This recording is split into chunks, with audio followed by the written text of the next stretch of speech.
Coucou tout le monde! Alors on se retrouve aujourd'hui pour décorer ensemble du papier de soie. Euh, c'est une technique que j'utilise de temps en temps quand j'ai envie d'avoir du papier de soie décoré et que bah, c'est facile à faire. Ici en plus je récupère du papier de soie d'une boîte de chaussures, donc c'est de la récup à 100%. Enfin 100%, le papier bien sûr, hein, parce qu'après je vais utiliser des tamponnages. Et moi, j'aime bien utiliser cette technique où je laisse les tamponnages comme ça. Des fois, je gribouille dessus, etc. Et je viens les utiliser directement sur mes pages de Art Journal. Soit je fais comme ici aujourd'hui, je mets directement de la peinture ou des brochures ou des sprays directement dessus pour après pouvoir les utiliser.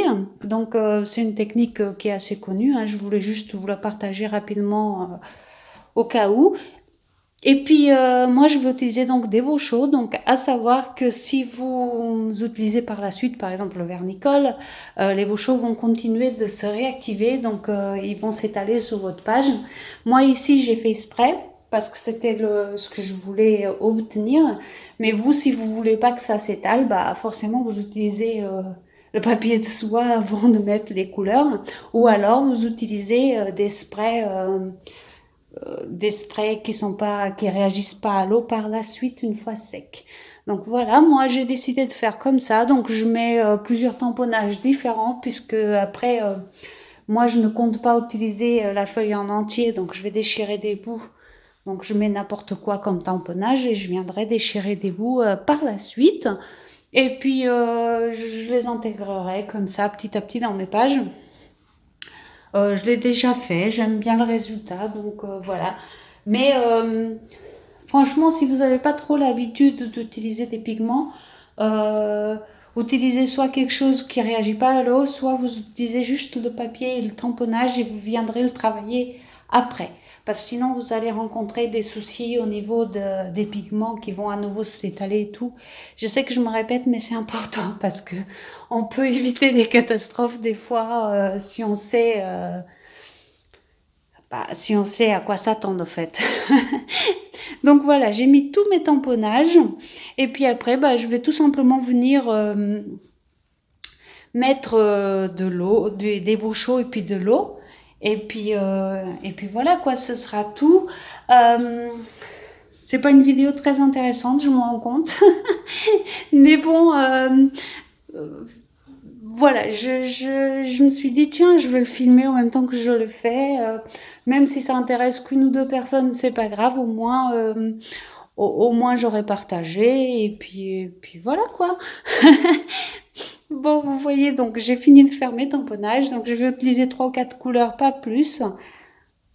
Je mets comme ça, je mets de l'eau. Donc forcément, n'ayez pas peur, hein, la feuille va se détromper, ça va rester collé à votre plaque d'ailleurs. Ça va être très long à sécher, hein. Moi, ce que j'ai fait, j'ai laissé sécher un peu comme ça. Et puis après, je l'ai décollé de la plaque et je l'ai fait sécher à part. Parce que la plaque, comme elle est en verre, ça garde l'humidité, donc c'est beaucoup plus long. Mais c'est sûr qu'il faut être un petit peu patient, surtout si vous utilisez directement le fait de décorer directement le papier comme ça avec de la peinture et de l'eau, enfin des pigments et de l'eau. Si vous utilisez un spray, bah, ça sera pareil, il faudra quand même le laisser sécher. Donc voilà, mais je trouve que le résultat après, il est sympa. Donc ça vaut peut-être le coup d'être un petit peu patient parfois. Après, c'est pareil, on peut aussi le faire par exemple sur un grand morceau de carton et comme ça on peut déplacer et pas être gêné le temps que ça sèche sur la plaque quoi. Donc là, vous voyez, il me restait des pigments sur ma plaque, donc je viens rajouter de l'eau et je mets l'autre partie de mon papier par-dessus. Ça va commencer directement à traverser comme ça.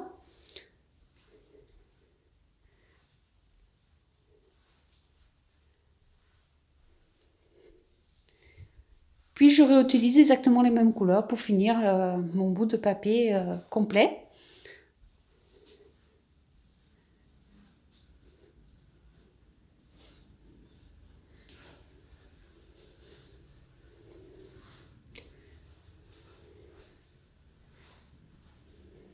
Donc évidemment, je l'ai fait en 2 fois, hein. J'ai fait la première partie, mon bout de papier, il est très long, hein. C'est un papier de soie qui était qu'entourait des bottes, donc il est assez long.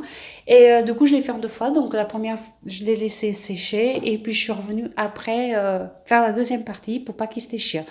Donc voilà, une fois qu'il est sec, ça donne ça. Je vais pouvoir découper des parties dedans et puis les intégrer dans mes pages, dans mes cartes, etc. Voilà.